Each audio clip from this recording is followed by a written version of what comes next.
¿Se oye bien? Bueno, muy bien, entonces, ¿cómo?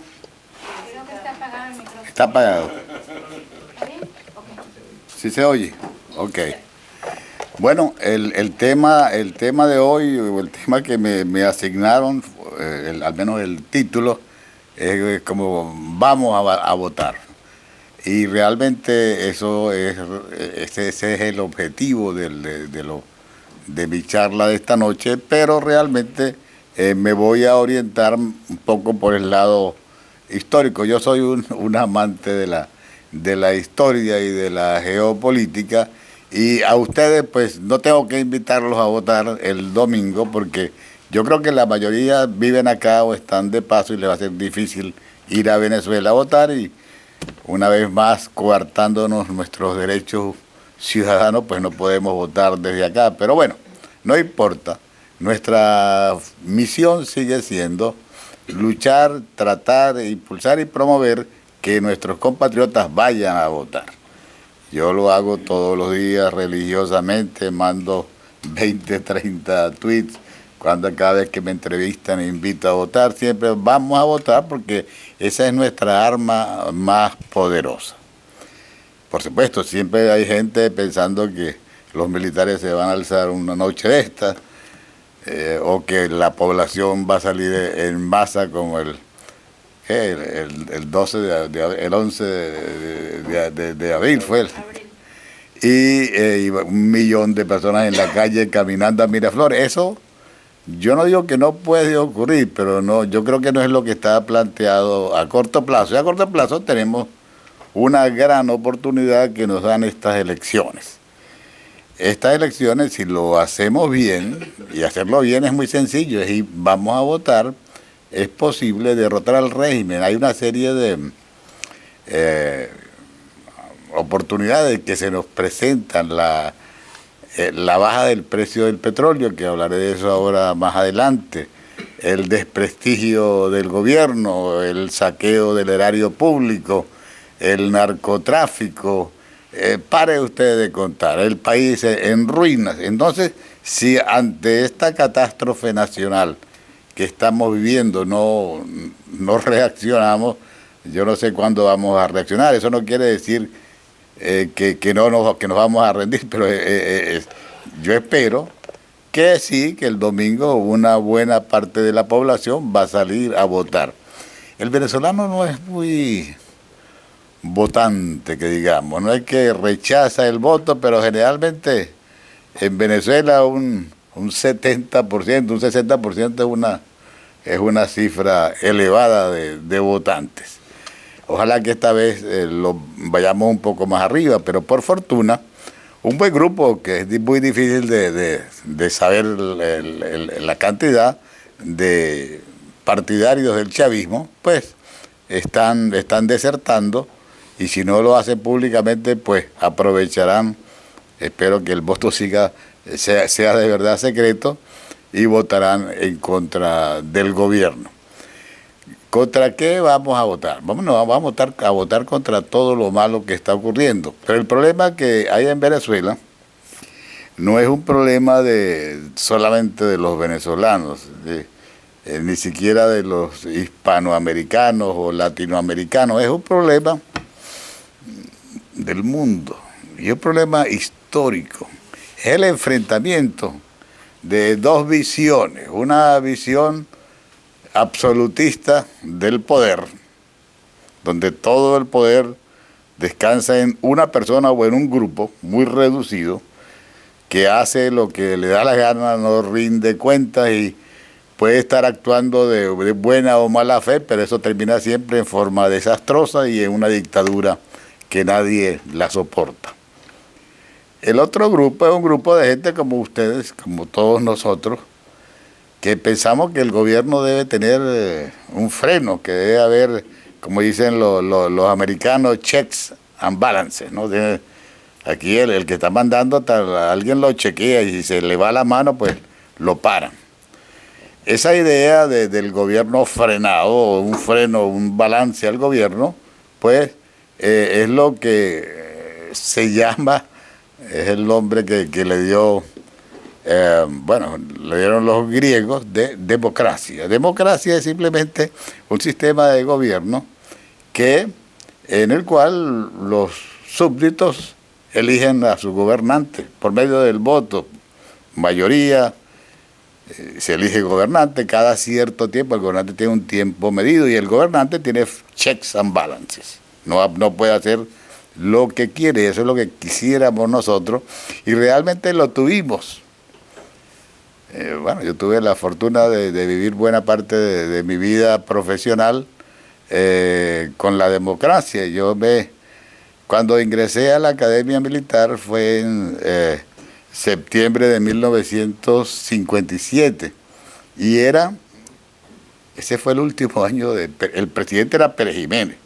Y siendo honesto con ustedes, yo creo que yo entré a la Academia Militar porque el presidente era un militar y a mí me parecía ser una carrera buenísima no porque yo aspiraba a ser presidente, no creo que tengo los méritos para esas aspiraciones, pero es una carrera atractiva para un joven que viene de clase media y que ve como un camino para escalar posiciones en la vida.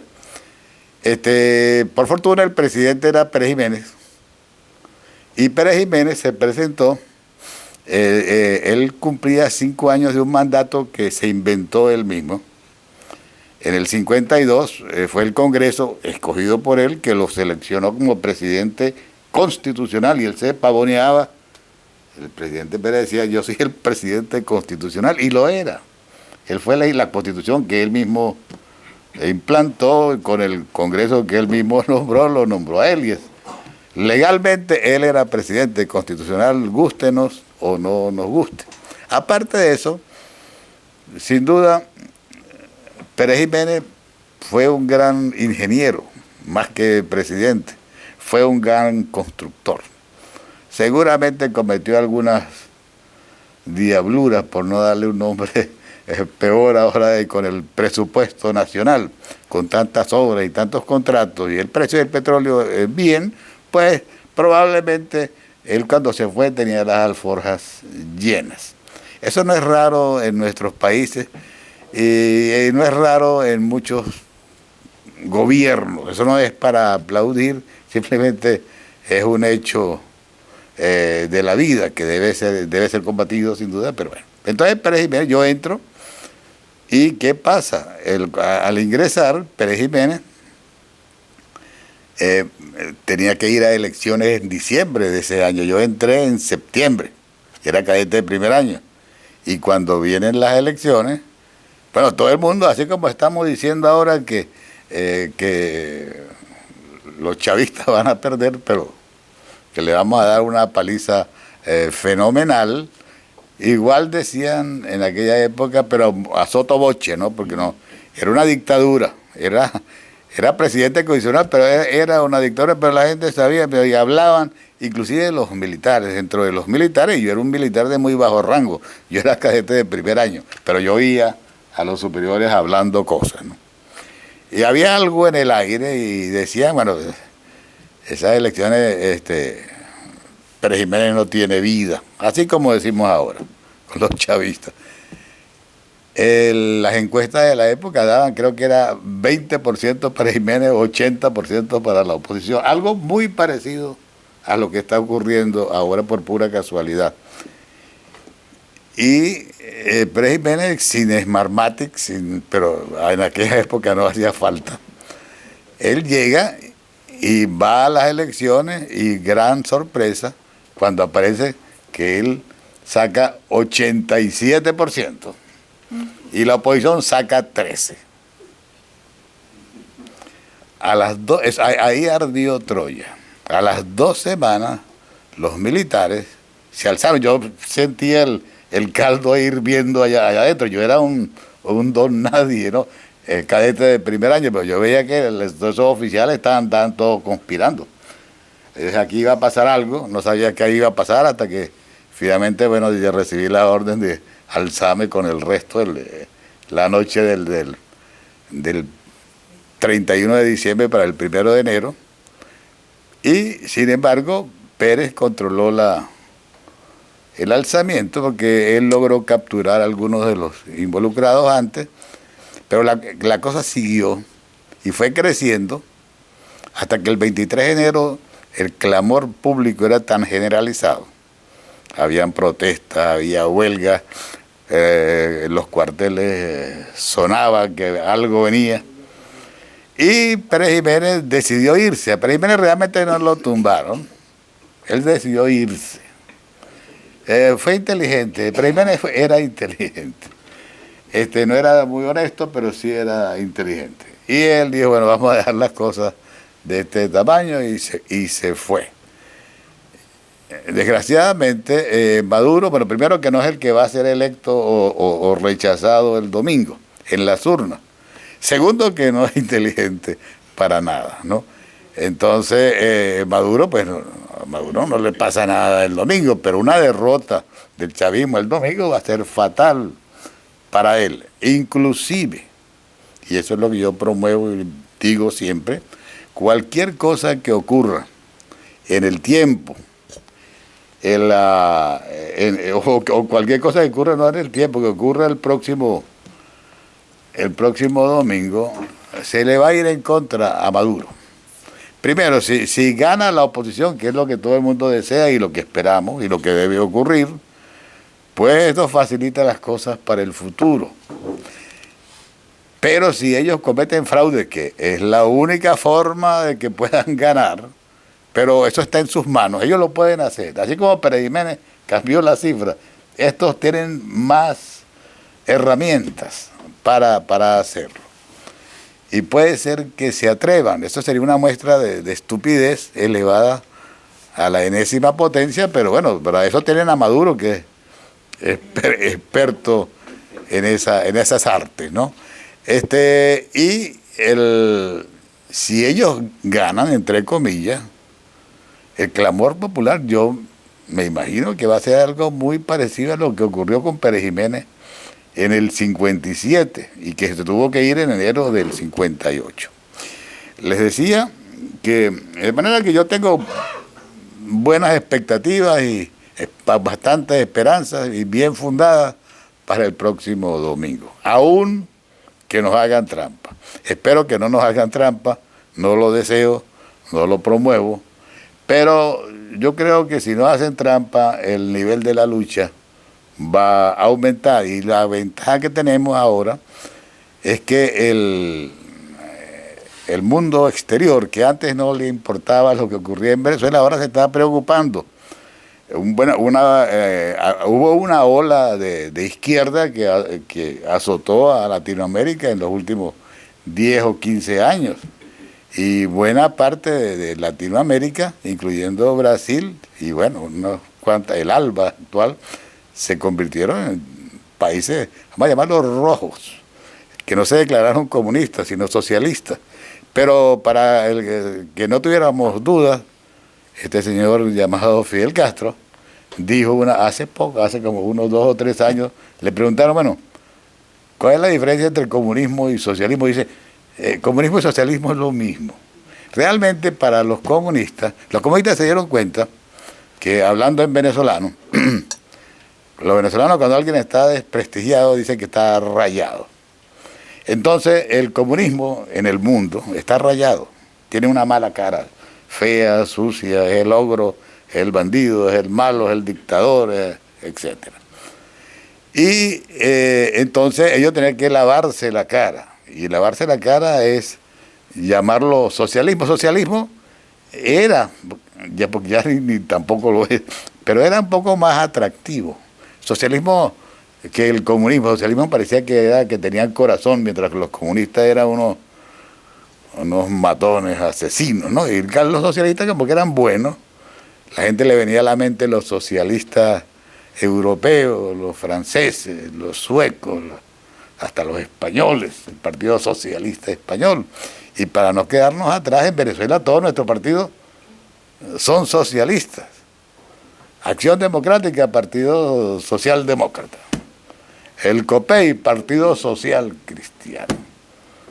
El otro partido que estaba después, pero lejos, Movimiento al Socialismo. Ese es Venezuela. Y no nos engañemos, yo no soy socialista, ni soy de izquierda, tampoco soy un hombre de ultraderecha, pero yo soy más bien yo soy conservador moderado, vamos a plantearlo en esos términos. Y a mí la idea del comunismo no me atrae en lo más mínimo porque sé que no da resultados. Aparte de la que impone una dictadura feroz. Por lo tanto, tenemos que salir de ese sistema a como dé lugar. Al comienzo de la charla le dije que esa lucha no es nueva, una lucha tiene casi la historia del hombre, cuando el hombre se agrupa, empieza a agruparse en sociedades, bueno, quizás cuando eran pequeñas tribus o pequeñas ciudades, que los seguidores eran unos cientos o unos miles, pues el jefe se imponía siempre, no, estoy hablando del pasado, la edad antigua, era por la fuerza, porque yo no imagino en la edad de piedra a nadie votando. Era el que tenía el garrote más grande y le agarraba a la mujer por el pelo. La clásica caricatura de ¿cómo se llama? Truco, ¿cómo le dicen de aquí? Bueno, era el hombre más fuerte. Y esa es la tradición del ser humano. Tiene que haber sido así. ¿Quién iba a gobernar aquí hay que escoger a alguien? Bueno, el más grande, ese se va a imponer. O el más inteligente quizás logre controlar al más grande desde atrás, pero el que anda con el palo en la mano y pone a la gente en fila y los organiza y da las órdenes, es el más fuerte. Esa es la tradición del ser humano. Cuando las sociedades empiezan a crecer y a hacerse un poco más grandes, pues vienen algunos cambios, porque empiezan alguna gente hay más gente con aspiraciones, y empieza a decir, bueno, ¿cómo es la cosa y cuándo me toca a mí? Yo creo que el primero por lo menos que dejó escrito esto de cuándo me toca a mí, que es un poco como la democracia, pero es con voto, el que inventó la democracia fue un griego en Atenas, Pericles creo que se llamaba, un gran hombre de aquella época. Y él fue el que inventó la democracia. La palabra quizás ya existía, es una palabra que viene del griego. ¿El gobierno de qué? Del pueblo, ¿no? Pero él fue el que dijo, bueno, aquí tenemos que elegir y la gente tiene que votar. La democracia será imperfecta. Creo que algo así como el 5% de la población sabían leer y escribir, pero eso en aquella época, estamos hablando del siglo V antes de Cristo, pues era una cifra astronómica. Y él logró convencer a la gente que había que votar. Y de allí surge Atenas, la democracia ateniense, que se convirtió en un modelo.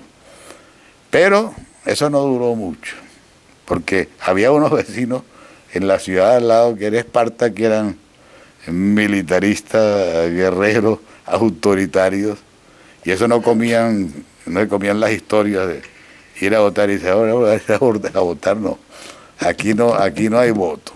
Y entonces entraron en guerra Esparta contra Atenas, y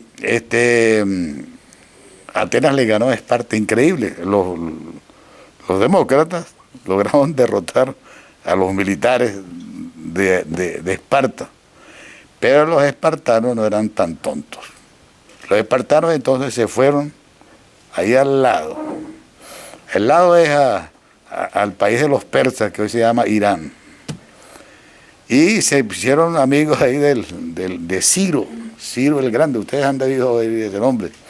Y luego Jerjes invadieron, pero con cientos de miles de persas.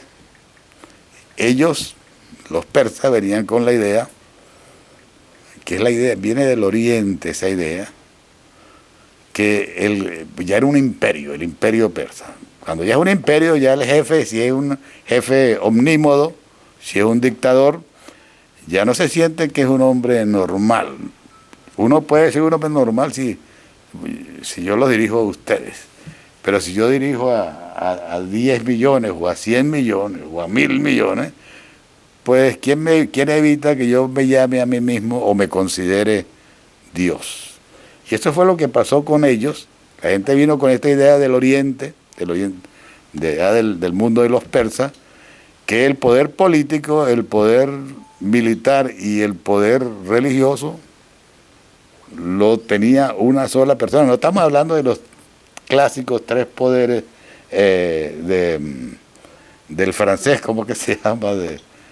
De Montesquieu, sino de los otros poderes que vamos a llamarlos, por darles un nombre, los poderes fácticos. Porque los otros tres poderes es un poco como para hacer funcionar al Estado, pero los otros tres poderes son los que tienen realmente la fuerza. Y bueno, esa es la idea, la tomó Esparta, después se volvieron a aliar los espartanos con los atenienses porque no le cayeron bien los persas y los sacaron, pero esta es otra historia. Lo cierto del caso es que cuando llegaron los persas, derrotaron a Atenas y se acabó la democracia ateniense. Lo que le quiero decir con esta historia es que la democracia no es tan vieja. Bueno, la democracia comenzó en el siglo V antes de Cristo y duró como hasta el siglo III. Bueno, 200 años fue algo, pero ahí se acabó la democracia. Luego empieza a aparecer, a desarrollarse Roma.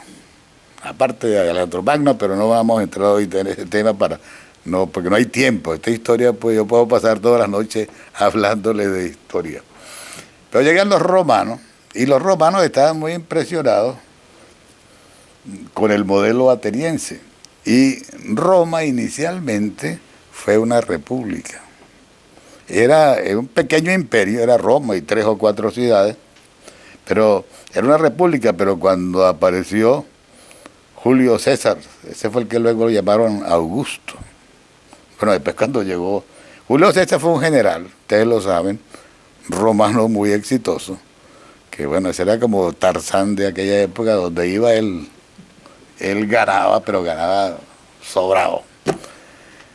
Y cuando él regresó, pues le tenía un pavor los políticos de la República, porque sabían que él iba a agarrar nosotros decimos en Venezuela el coroto, una historia que no voy a contar porque es el coroto, pero es que iba a agarrar el mando, el poder. Y al final no lo pudieron evitar y llegó este señor, se cambió el nombre de Julio César a Augusto más Augusto. Y dijo que él era Dios. Ya lo había dicho antes, bueno, Jerjes, y lo había dicho después Alejandro Magno. Por cierto, Alejandro Magno es una pura coincidencia. Usted que es amigo Valladares, que es cubano, debe saber cómo el segundo nombre de Fidel. Fidel se llama Fidel Alejandro. Quizás es pura coincidencia, ¿no? Pero bueno, Alejandro dijo que él era Dios.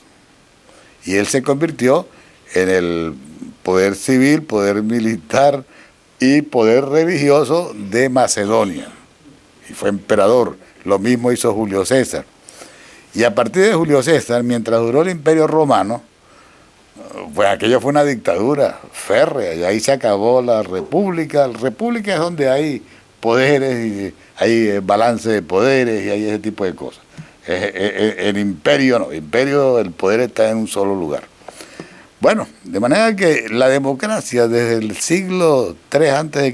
desapareció, porque después lo que vino fue, como decimos los venezolanos, Eneas, ¿ah? Después de los griegos, los romanos, y después se apareció Mahoma.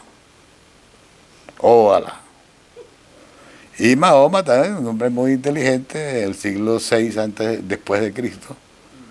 Él llegó allá en Arabia Saudita, que no se llamaba así en esa época, y él se dio cuenta de que, bueno, que él era un líder, porque lo era, y un hombre sin duda brillante. Inclusive él creo que dictó o tenía en la cabeza el Corán.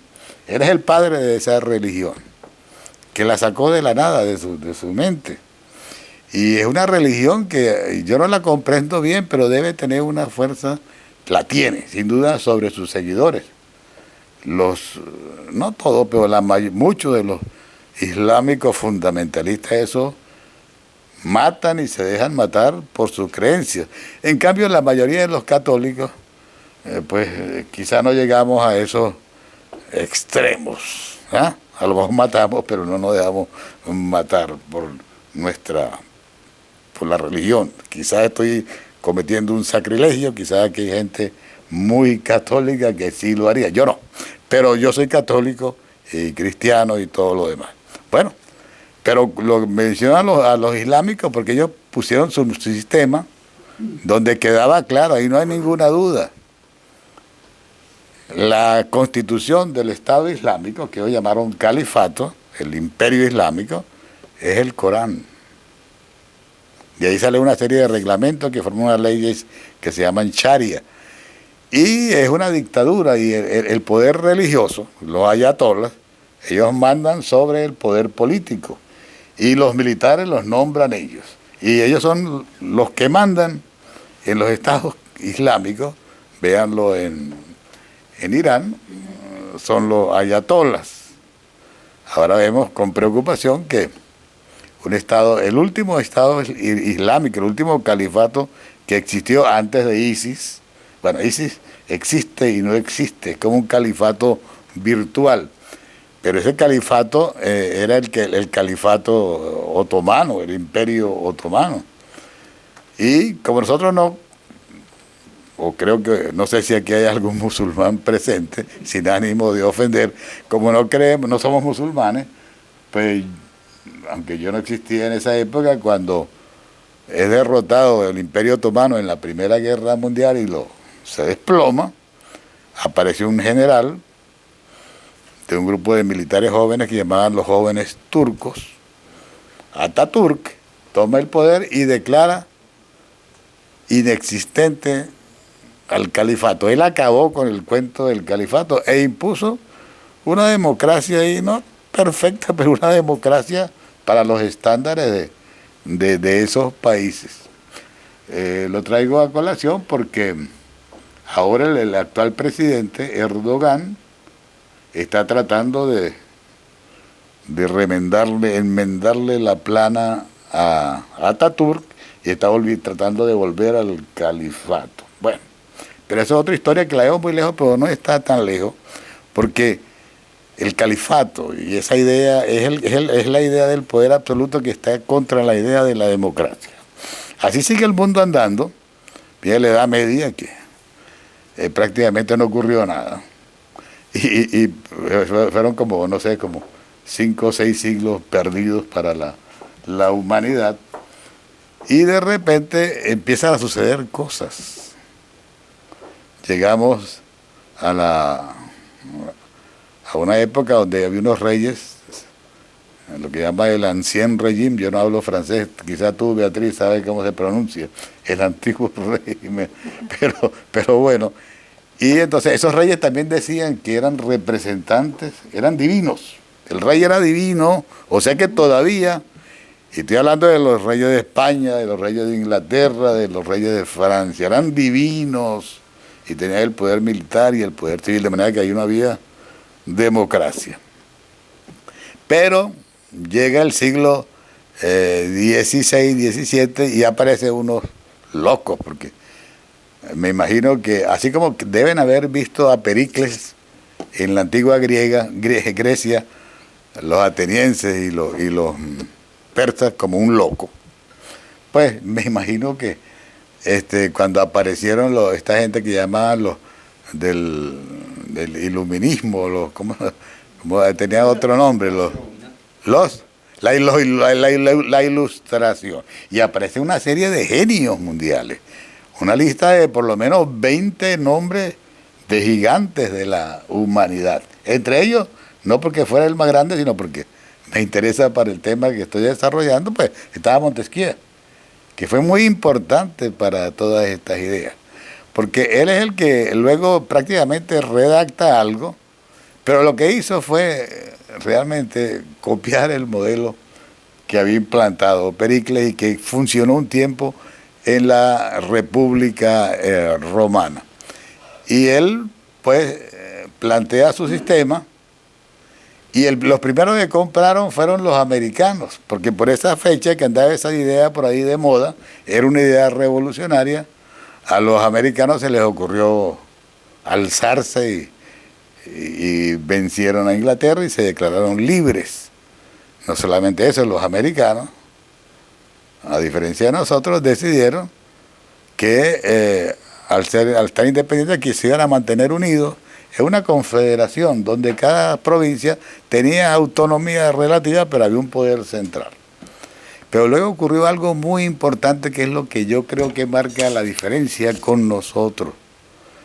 No solamente cuando digo nosotros me refiero a los venezolanos, con los latinoamericanos. ¿Qué pasó? El Simón Bolívar de los americanos se llamó George Washington. Señor,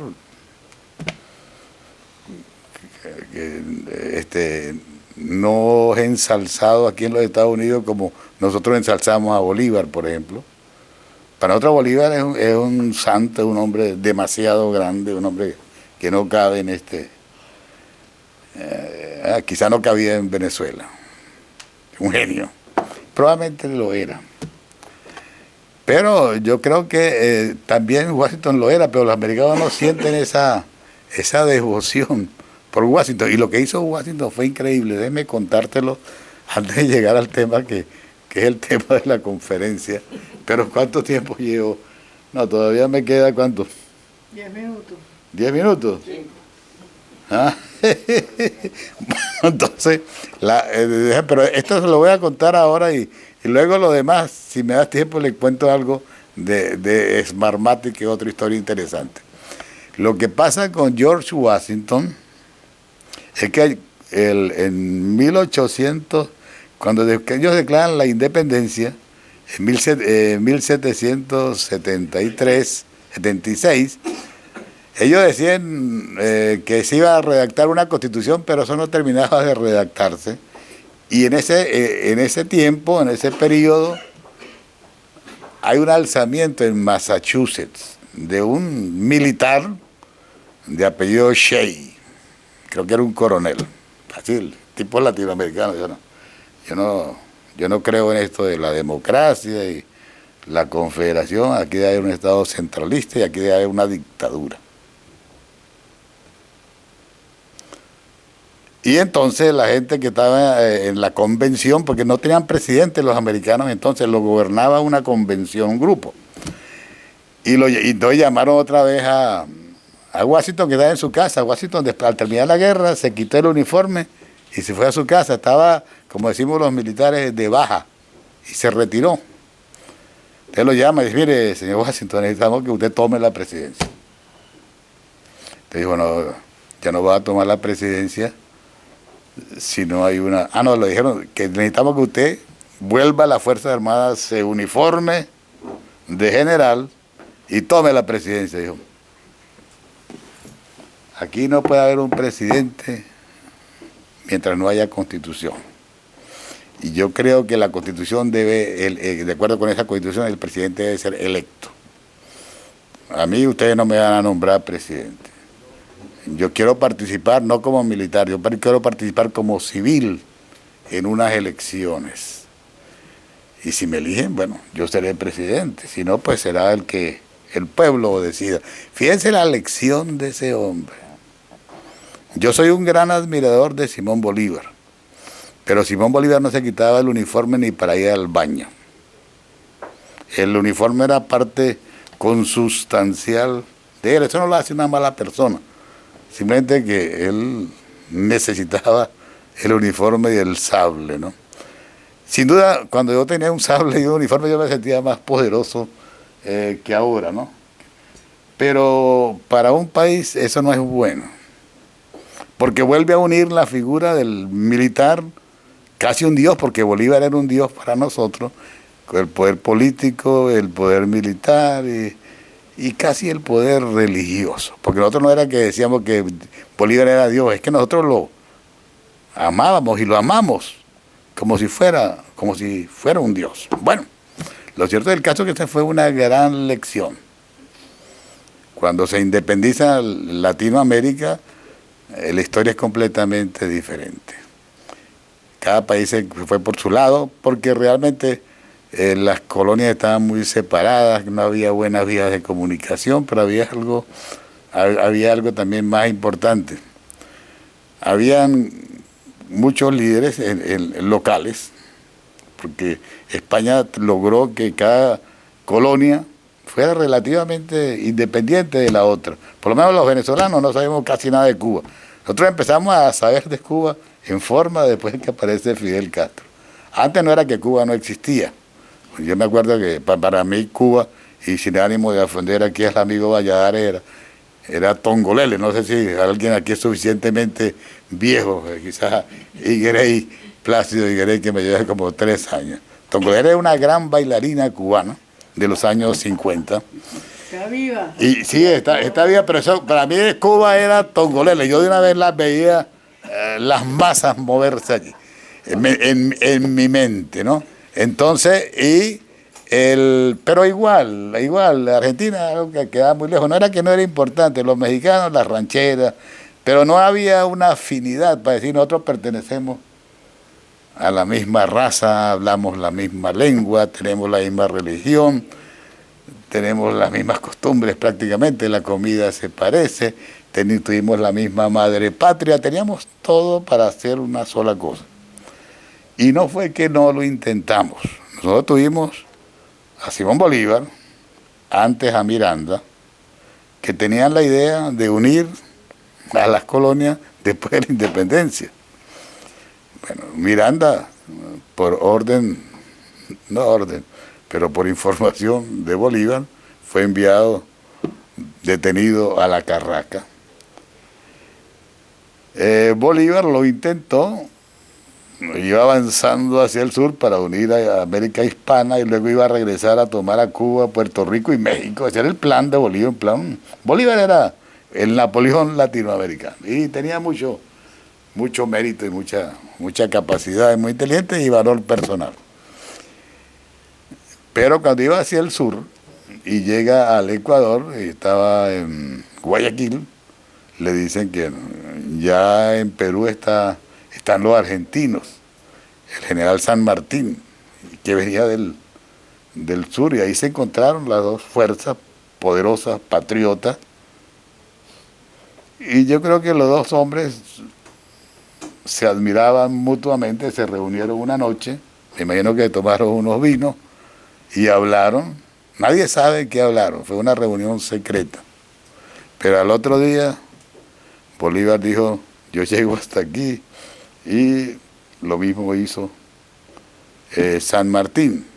Después, para hacer la historia corta, San Martín San Martín tenía menos ambición personal que Bolívar, y yo creo que era menos guerrero. Quizá San Martín era un poco más político, aunque fue militar también, y fue coronel del ejército español. Bolívar lo que fue subteniente del ejército español, pero él decidió que no regresar, y después que llegó y vio la cosa, la turbulencia en Argentina, decidió renunciar al poder y se fue a vivir en Francia, y allá murió.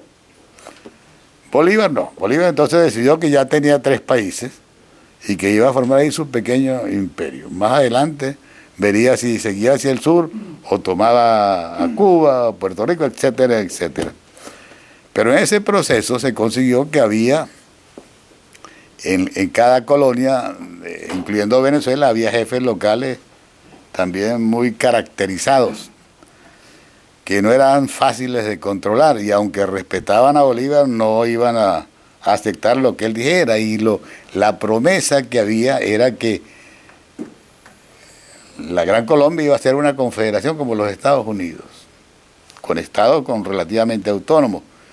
Bolívar fue poco a poco gravitando hacia un poder central, y un buen día, pasaron los años, dijo,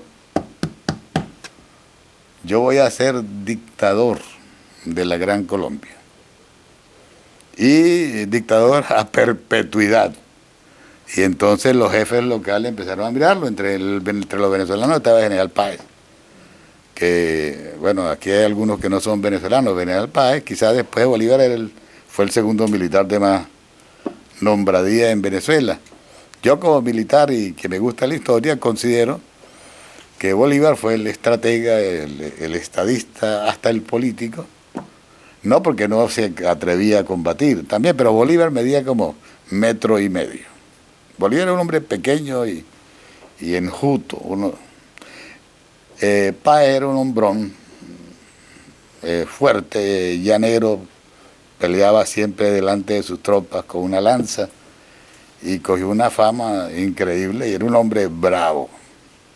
Y cuando Bolívar se le ocurrió que él iba a ser dictador de la Gran Colombia,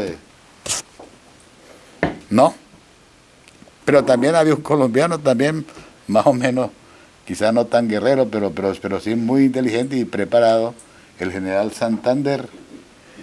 Y en Ecuador había un venezolano, que era, los venezolanos como eran un poco los que andaban combatiendo afuera, los venezolanos en esa época. Hicimos el papel un poco, pero ustedes lo hicieron los cubanos en África, aunque también lo hicieron en Sudamérica, porque en Venezuela yo combatí contra un grupo de cubanos en Venezuela, y en ese grupo, que se supiera en ese entonces, había un teniente o capitán llamado Arnaldo Ochoa. Pero bueno, esa es otra historia. El asunto es que eso acabó con la Gran Colombia y acabó con esas ideas de democracia otra vez. Y hubo luego un gobierno, siguieron pasando los años y se acabó la democracia en Venezuela. La democracia volvió a aparecer muchísimos años después. Y por carambola. Pero apareció. Porque, bueno, gracias a la huida de Pérez Jiménez, pues llegó Wolfgang Larrazábal y se le ocurrió, en vez de quedarse mandando, lanzarse de candidato presidencial. Y perdió con Rómulo Betancourt. Y lo demás es historia. Hubo un periodo largo de democracia, al comienzo decente. Esa democracia se fue deteriorando con el tiempo. Y finalmente llegamos a una situación en la cual insurgió Chávez. Esa es una historia sumamente interesante, pero para cubrirla necesitamos por lo menos 1 hora más y no hay tiempo, ustedes están cansados. Espero no haberlos fastidiado con esta charla y muchas otras cosas que me hubiera gustado decirles, pero no hay tiempo. Les agradezco su paciencia y si alguien tiene preguntas, adelante.